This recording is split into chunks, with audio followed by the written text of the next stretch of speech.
Bonjour et bienvenue dans ce nouvel épisode d'Entrepreneur Café. Aujourd'hui, j'ai le grand plaisir de recevoir Ludovic Donati, directeur transformation et performance numérique au sein du groupe Eramet, ainsi que représentant numérique de la filière au conseil stratégique de filière mines et métallurgie. Bonjour Ludovic. Bonjour Xavier. Alors Ludovic, première question, est-ce que tu pourrais nous expliquer un peu plus en détail qu'est-ce qu'un directeur transformation et performance numérique et qu'est-ce que vous faites au sein du groupe Eramet? Ouais, je peux déjà te représenter Eramet. Eramet est un groupe minier et métallurgique français. On est basé à Paris, mais surtout présent à l'international, aujourd'hui dans une vingtaine de pays. Notre métier historique, c'est la mine. On exploite du nickel en Nouvelle-Calédonie depuis plus de 150 ans, depuis les années 1880. On exploite aussi du nickel aujourd'hui en Indonésie. On récupère du manganèse en partenariat au Gabon. On est aussi présent sur les sables minéralisés au Sénégal. On raffine des métaux en Europe, en Norvège, en France, mais aussi aux États-Unis. Et surtout, on a deux gros projets actuels. Un projet d'extraction de lithium en Argentine et un projet de fabrication de nickel et de cobalt pour les batteries en Indonésie. Donc ça, c'est pour te repositionner ce qu'est Eramet aujourd'hui. Et puis, transformation et performance numérique.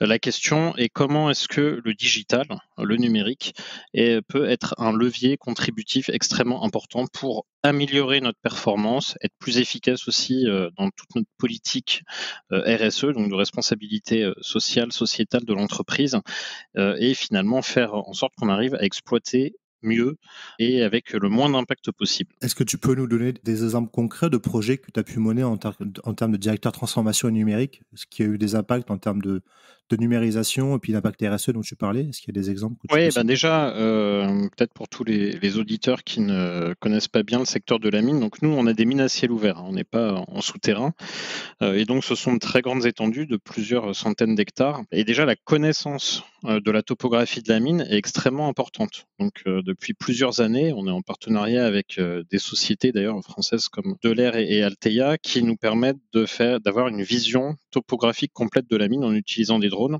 Donc ça nous permet de couvrir 100 fois plus de surface qu'auparavant et d'avoir une vision quasi temps réel de l'état de nos stocks, de la manière dont on exploite, des dévers et des pentes aussi. Il peut y avoir d'éventuels impacts environnementaux si on ne surveille pas bien. On surveille aussi la revégétalisation. On a développé des algorithmes en computer vision qui nous permettent de monitorer la biodiversité et montrer que au cours de l'après-mine, on a un impact positif sur la revégétalisation de nos sites et sur la biodiversité.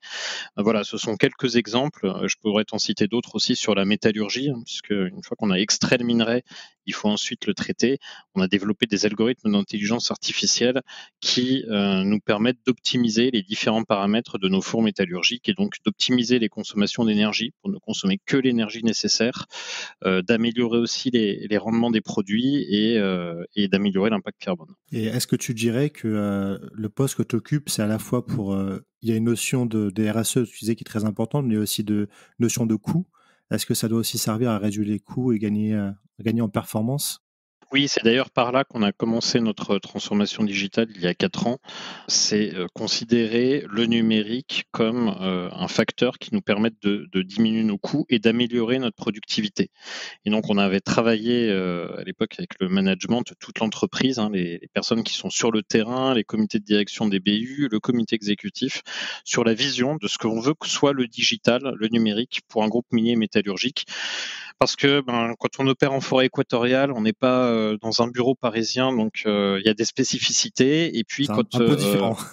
voilà, c'est un peu différent. Et quand on est en bas d'un four et qu'on fait des coulées de métal, la question c'est que peut apporter le numérique pour nos opérateurs, à la fois en termes de sécurité, d'efficacité, etc. Donc on a défini une vision en 3 axes.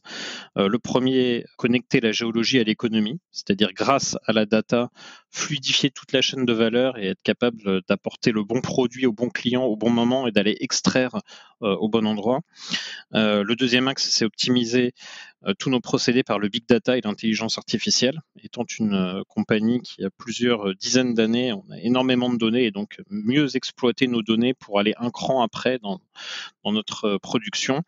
Et troisième axe très important, assurer la traçabilité et la qualité de nos produits depuis leur extraction jusqu'au client, ce qui fait aussi écho à toute notre responsabilité sur la chaîne de valeur en termes d'impact carbone, d'impact aussi au niveau des droits humains. Voilà, arriver à certifier que les produits qui sortent de chez Eramet ont été dans les meilleurs standards internationaux, voire des standards que l'on pousse nous-mêmes au plus haut niveau. Tu parlais justement à l'instant de clients. Quels sont vos clients, les gros secteurs applicatifs des métaux que vous extrayez? Alors c'est une très bonne question. Les secteurs historiques d'Eramet sur le nickel, nos clients sont des fabricants d'acier inox. Donc c'est tout ce qui va être acier qu'on peut retrouver dans les tambours de machines à laver, qu'on va retrouver aussi dans les couverts. Enfin, il y a énormément d'applications en médecine aussi. Le manganèse, ça sert à fabriquer de l'acier au carbone. C'est l'acier principalement utilisé pour la construction. Il faut environ 7 à 10 kilos de manganèse pour fabriquer une tonne d'acier. Et ce manganèse est non substituable. Donc on est sur des métaux qui ont servi et servent encore le développement et le développement économique. Par exemple en Chine, le secteur de la construction, en Inde également. On peut parler aussi des sables minéralisés, titane et zircon. Le titane, ça va servir à fabriquer des pigments pour les peintures, et le zircon a différentes applications, dont la céramique, la joaillerie, le nucléaire. Donc voilà, on est sur ces sujets-là depuis très longtemps, développement économique global. Et puis Eramet est positionné depuis très longtemps sur le nickel, sur le cobalt. On a travaillé depuis plusieurs années aussi sur développer des procédés d'extraction de lithium, en particulier en Argentine.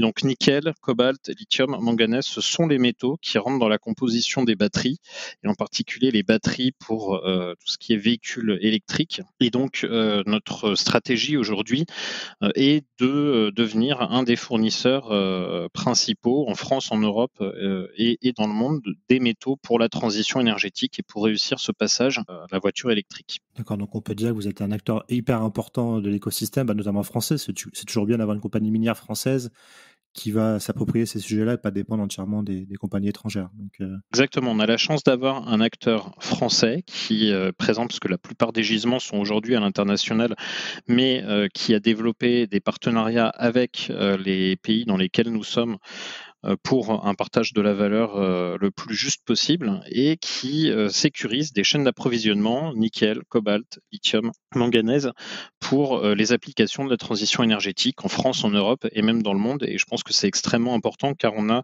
une vision et des standards en termes de respect des droits humains, en termes de travail à la diminution de l'impact, voire un impact positif sur l'environnement, la biodiversité, qui est extrêmement important. tu parlais tout à l'heure des sables minéralisés. Est-ce que c'est la fameuse mine que vous avez au Sénégal avec la machine qui avance là? Ouais, exactement. Au Sénégal, donc on est pas très loin de la mer, on est sur un gisement de sable qui contient des minéraux qui s'appellent de l'ilménite et du zircon et un peu de rutile, qui sont des minéraux qui contiennent du titane et du zirconium. Et on a un procédé qui est quasiment unique au monde, avec une piscine artificielle qui se déplace sur le banc de sable, avec une drague qui pompe le sable, qui fait un tri sélectif des grains de sable. Il y en a environ 2% qui contiennent le titane et le zircon, et qui remet le reste dans le banc de sable. Donc ça a un impact qui est très limité, puisqu'en plus on a des grands programmes de revégétalisation, de transformation des villages par lesquels on passe, où on construit aussi des nouvelles maisons avec tout le confort nécessaire. Et voilà, on a cette drague qui avance d'environ 20 mètres par jour sur un gisement qui est très important. Je conseille à tout le monde, s'il y a peut-être des vidéos disponibles sur YouTube, d'aller regarder. C'est vraiment très impressionnant et ça montre le génie humain en termes technologiques. C'est vraiment très impressionnant. Tu disais également, Ludovic, que tu étais représentant numérique de la filière au Conseil stratégique mine et métallurgie. Est-ce que tu peux nous expliquer un peu ce qu'est le Conseil stratégique? Oui, en France, on a le Conseil national de l'industrie qui conseille le gouvernement sur les politiques publiques à mener en termes d'industrie, de réindustrialisation, de souveraineté industrielle, et sont liés à ce comité national de l'industrie 19 comités stratégiques de filière qui regroupent les acteurs privés et l'État sur les sujets clés qui permettent la reconquête industrielle française par filière.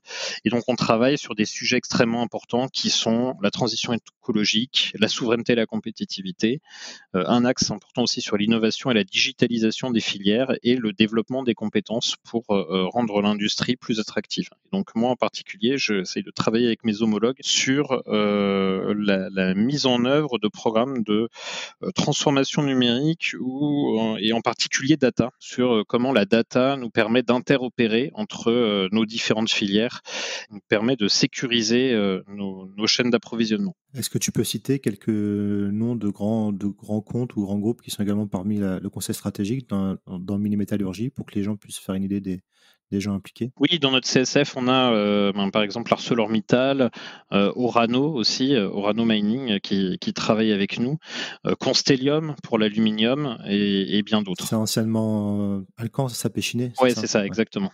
Maintenant, ce qui m'intéresse, Ludovic, c'est de parler un peu de toi. Quel est ton parcours? D'où viens-tu? Qu'est-ce qui t'a amené à être autant impliqué dans la filière mine et à devenir directeur transformation et performance numérique à Eramet? Oui, moi, mon parcours initial, c'est la chimie. J'ai fait l'école normale supérieure en chimie, ensuite une thèse en chimie organique, puisque j'ai été intéressé très tôt à la transformation de la matière, à la transformation. Et après une thèse, j'ai eu envie de rejoindre l'industrie et j'ai eu l'opportunité de travailler pendant quelques années dans le centre de recherche d'Eramet, où j'étais sur une autre transformation, puisque c'était la transformation des minerais pour en récupérer les métaux. Donc j'ai travaillé sur des procédés de traitement de minerais, en particulier d'un minerai au Gabon qui contenait du niobium et des terres rares. Et quelques années après, j'ai eu l'opportunité de rejoindre la direction de la stratégie et de l'innovation du groupe Eramet, où donc là j'ai eu pendant quelques années un travail sur la stratégie de gestion de portefeuille du groupe, la relation aussi avec les différents investisseurs, allant des plus gros actionnaires du conseil d'administration jusqu'aux investisseurs individuels, et quelques actions aussi en termes d'affaires publiques. Donc c'était intéressant parce que j'avais vraiment une vision 360 de l'entreprise. Et à partir de 2017, on a commencé à se poser la question en termes stratégiques de en quoi le numérique peut être un game changer pour notre industrie et plus particulièrement pour Eramet. Et donc progressivement, j'ai travaillé avec tout le monde, avec toutes les entités, sur la définition d'une vision, la mise en place d'une équipe et ensuite la mise en œuvre de cette stratégie en projet concret. Donc ça veut dire que quand tu es sorti de l'école et tu as rejoint le groupe Eramet, c'était plus pour la partie chimie. Est-ce que tu avais déjà bonne connaissance du secteur des mines ou est-ce que tu l'as découvert un peu sur le tas en joignant le groupe Eramet? Non, j'avais pas une très grande connaissance du secteur des mines, hein. Je m'étais plutôt dirigé sur la chimie organique et pharmaceutique pendant mon parcours. Et donc, j'ai vraiment découvert le secteur des mines à ce moment-là en travaillant d'abord en R&D. Et est-ce que tu étais parti avec un a priori un peu négatif quoi, qu'on peut avoir souvent en France sur les mines en disant que c'est un peu germinal, etc. Ou est-ce que tu avais un avis un peu neutre? Parce que souvent, on se rend compte que les gens ont un avis qu'on ne connaît pas, un peu un avis a priori négatif, et puis dès qu'on découvre, parfois on est un peu surpris de la réalité. Oui, exactement. J'avais pas un a priori particulièrement positif, mais en tout cas, j'étais intéressé par voir ce qu'il était possible de faire aujourd'hui pour aller récupérer la matière première, parce que finalement, toute l'industrie chimique et au-delà a besoin de matières premières et en particulier des métaux. Et donc, j'ai découvert un monde qui est effectivement passionnant. Et du coup, on parlait tout à l'heure de la transition énergétique, notamment pour les batteries, et de la manière dont Eramet se positionne. Toi, c'est quoi ta vision sur les matières premières? Donc, vous exploitez, vous êtes en recherche d'exploitation comme le lithium. Est-ce que tu penses que il y aura assez de matières premières pour fournir toute cette transformation, ou est-ce qu'il y aura des challenges en termes d'exploitation, notamment de ces mines dans certaines parties du monde? C'est une très bonne question. On voit à quel point les métaux sont au cœur des enjeux industriels, mais aussi géopolitiques, hein. L'accès à la matière première est extrêmement important. Et dans le cadre d'une transition énergétique où on a fait des choix sur aller vers plus d'électrique et plus d'électrification, l'accès aux matières premières est extrêmement important. On estime que dans les 20 prochaines années, selon les projections qu'on a, il va falloir extraire quasiment autant de métaux que l'homme ne l'a fait depuis le début de l'humanité. Donc c'est considérable. C'est considérable et se pose des questions aussi de choix de société entre faut-il continuer sur un rythme de croissance tel qu'il existe aujourd'hui ou faut-il repenser aussi nos modes de consommation, nos modes de déplacement. Donc je pense qu'on est au cœur de réflexions qui sont systémiques et qui ne sont pas simples aujourd'hui à résoudre. Mais en tout cas, les métaux sont clairement au cœur de la géopolitique, la géostratégie aujourd'hui dans le monde. Et donc c'est pour ça que si on veut arriver à passer à plus de véhicules électriques, il faut réformer complètement notre industrie en France et en Europe. Pour produire des batteries pour les véhicules électriques, il faut accéder aux métaux, et pour accéder aux métaux, il faut aller chercher de nouveaux gisements, parce qu'aujourd'hui, ça ne suffira pas, et il faut aussi développer des capacités de recyclage des métaux qui sont déjà présents sur notre sol. Et donc, justement, c'est un sujet intéressant, le recyclage, l'économie circulaire, on en entend beaucoup parler. Est-ce qu'il y a actuellement des technologies, à ta connaissance, qui permettent de recycler les métaux que vous extrayez du sol? Tu parlais en France, notamment? Oui, tout à fait. Il y a déjà des programmes de recyclage. D'ailleurs, chez Eramet, on a eu une usine de recyclage de piles et de catalyseurs. Donc, recycler les métaux, on sait que c'est possible. Ensuite, il y a un coût et il y a un développement économique à réaliser. Eramet, par exemple, est en partenariat avec BASF et Suez sur un programme de recyclage des batteries, car recycler les batteries, ce n'est pas simple. Il faut broyer la batterie, il faut récupérer les métaux, et puis ensuite, il faut que ces métaux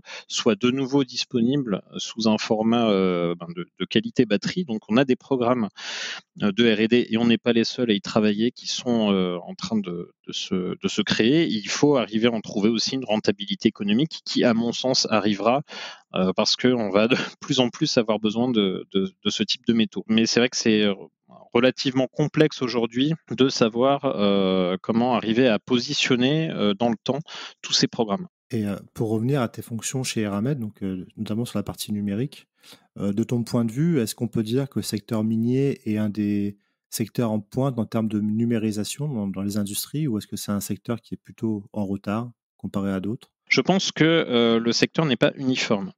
On a les plus gros groupes miniers mondiaux qui sont anglo-saxons, brésiliens, BHP, Rio Tinto, Vale, qui ont travaillé depuis très longtemps à des grands programmes de digitalisation et d'automatisation. On a par exemple en Australie aujourd'hui des mines qui sont gérées de manière quasi automatique avec des camions autonomes, des trains autonomes. Là, on est sur des mines de fer. Ce sont des très grosses mines pour lesquelles il y a eu de très gros investissements qui ont été effectués.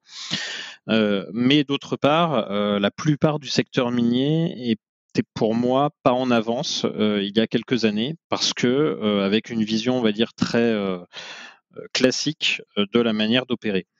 Or, si on arrive à connecter correctement la mine avec des capteurs, à récupérer le maximum de données, on doit être capable de pouvoir piloter toute cette chaîne de valeur minière, depuis la planification, l'extraction, le transport, de manière beaucoup plus efficace. Et on va en avoir besoin parce que la demande en métaux est croissante, et donc il faut qu'on soit au rendez-vous pour pouvoir fournir ces métaux en temps et en heure dans les meilleures conditions. Et c'est pour ça que chez Eramet, nous sommes en train de constituer des centres intégrés d'opération au Gabon et en Nouvelle-Calédonie, qui nous permettent de piloter tous ces éléments de la chaîne de valeur, et donc d'accompagner une augmentation de la productivité tout en étant plus efficace et en limitant l'impact que l'on peut avoir sur la partie environnementale. Quand je t'entends là, parce que j'ai une question sur comment, toi, ton expertise, on dit souvent qu'il y a le changement, c'est toujours compliqué dans les entreprises. Donc un changement en termes de numérisation, c'est encore plus compliqué parce qu'on change les outils de travail des gens. Mais j'ai l'impression que vous, chez Eramet, vous reposez beaucoup sur le local. Et est-ce que c'est cette manière de fonctionner qui vous permet d'avoir des résultats, de vraiment vous appuyer sur le terrain et pas uniquement tout décider depuis Paris? Oui, on est sur un mix des deux, comme tu le soulignes. La transformation numérique est pour moi avant tout une transformation qui va considérer un levier qui est numérique, mais on dit souvent dans le milieu anglo-saxon, une transformation numérique, c'est people, process et technologie. Et c'est sur ce triptyque qu'il faut vraiment se baser. Avoir à disposition de la donnée, donc de la data et des nouveaux systèmes, permet de repenser les process, d'être plus efficace, mais c'est avant tout une acceptation humaine, une transformation des manières de faire. Et ce que j'ai pu constater, c'est que dans le secteur minier, on est souvent dans des endroits qui sont relativement éloignés quand on extrait des métaux ou qu'on effectue le transport.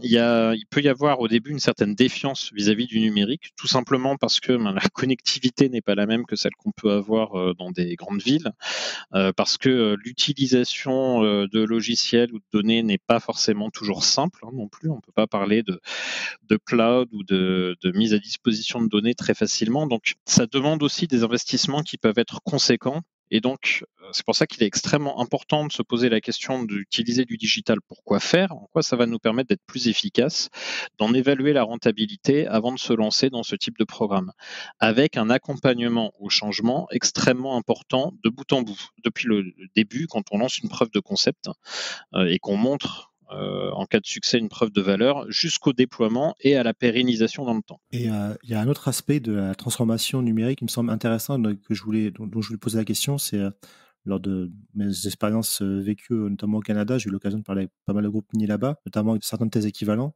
et qui me disaient que le numérique aussi pour eux, c'est une manière de, au-delà de vraiment implanter des outils et de transformer, c'est de communiquer vers le monde extérieur, notamment vers les jeunes, pour leur montrer que le secteur minier est un secteur aussi d'avenir, dans lesquels on recherchait aussi tout type de talent et pas forcément que des gens qui devaient aller percer des trous pour récupérer des minerais.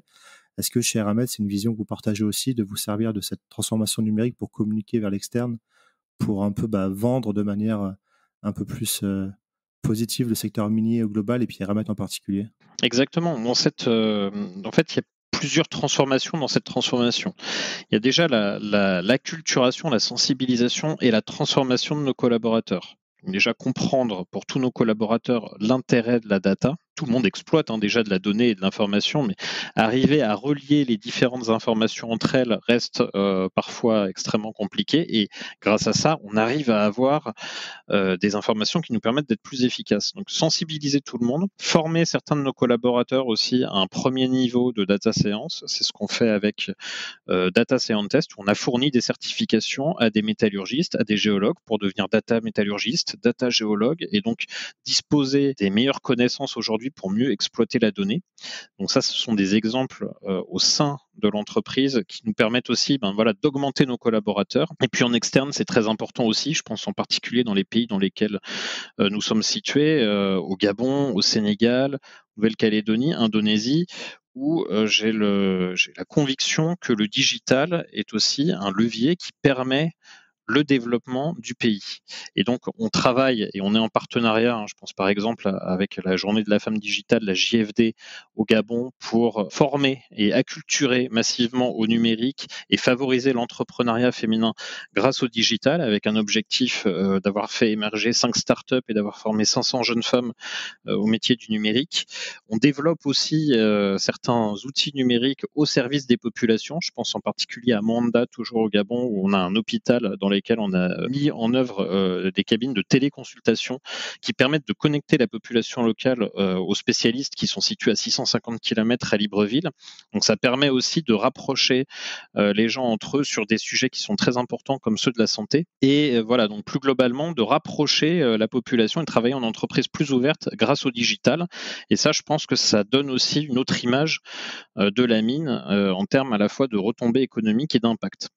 Et puis après, on pourra peut-être en reparler plus tard, mais sur la traçabilité, quand on parle de traçabilité, on pense beaucoup blockchain, mais ce sont toutes les technologies qui permettent de certifier qu'on opère dans les meilleurs standards disponibles au niveau de la mine. On a choisi un standard international qui s'appelle IRMA, International Responsible Mining Association, pour lequel on veut se conformer et fournir cette certification à toutes les industries aval. Comme ça, demain, quand tu achètes un smartphone ou un véhicule électrique, tu as la certification qui montre qu'on a opéré dans les meilleures conditions possibles avec tout le respect des droits humains et le développement des populations locales. Oui, justement, le secteur de la traçabilité, c'est un sujet, parlons-en, c'est un sujet qui est hyper important dans les mines parce qu'il y a beaucoup de gens qui ont l'image du pauvre petit garçon qui est exploité dans les mines au Congo de cobalt. Et donc, je suppose que pour vous aussi, en termes d'image, c'est très important de montrer que chez vous, évidemment, c'est pas le cas.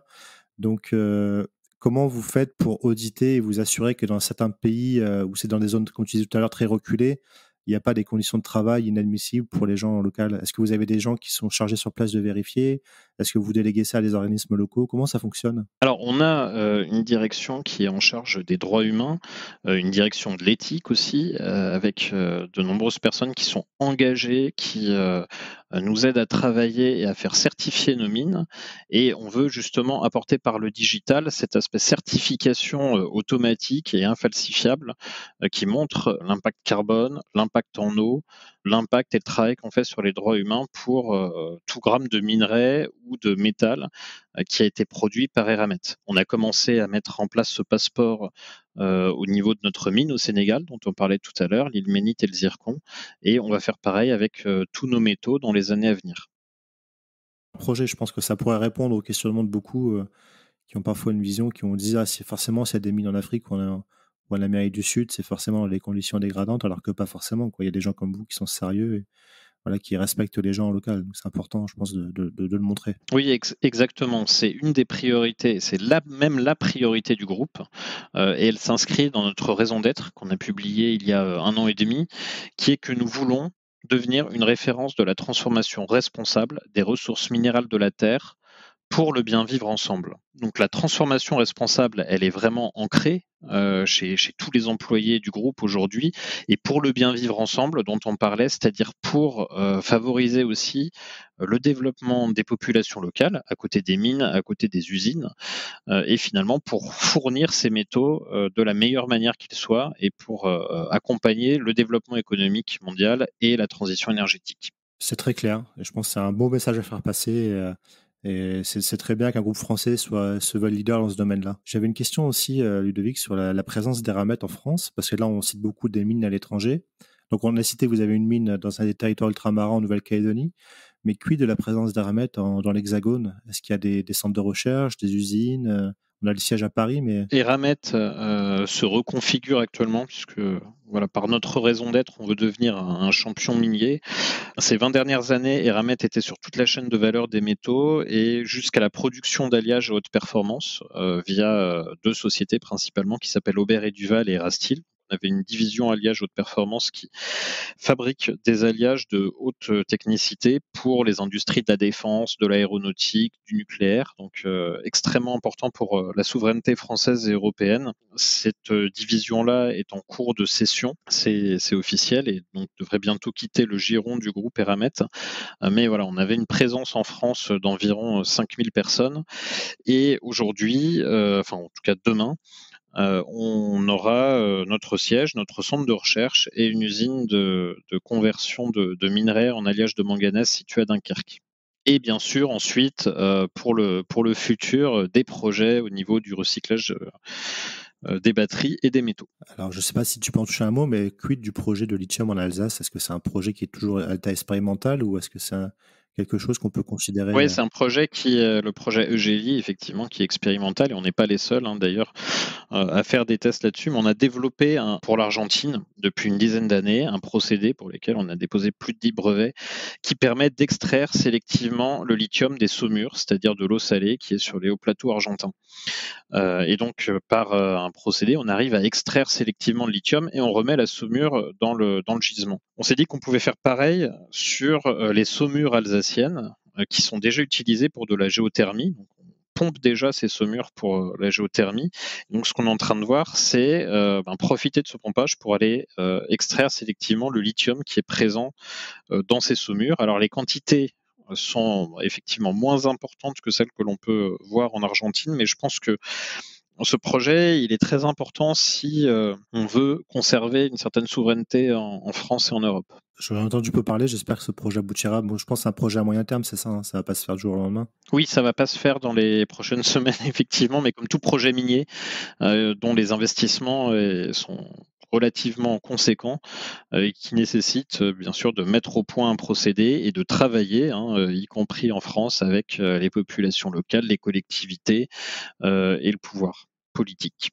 Merci Ludovic pour cet entretien. J'espère que ça a permis aux auditeurs de mieux comprendre la transformation numérique, notamment en secteur minier, et de mieux comprendre les enjeux du secteur minier pour nous tous dans la vie de tous les jours. C'est un secteur, là c'est un mot personnel, mais un secteur passionnant, et je conseille à tout le monde de s'y intéresser parce que ça impacte la vie vraiment de chacun d'entre nous tous les jours. Voilà. C'est très important de s'y intéresser et d'avoir des gens comme toi et comme le groupe Eramet qui soient en France et qui soient moteurs sur ces sujets-là. Donc merci beaucoup Ludovic. Merci Xavier.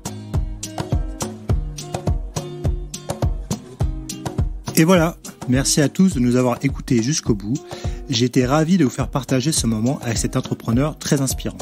N'hésitez pas à nous soutenir et laisser vos commentaires sur nos réseaux sociaux LinkedIn, Twitter et Instagram, ou bien encore nous laisser 5 étoiles et un avis sur Apple Podcast. Nous vous donnons rendez-vous jeudi prochain pour le prochain épisode de nos podcasts. À jeudi!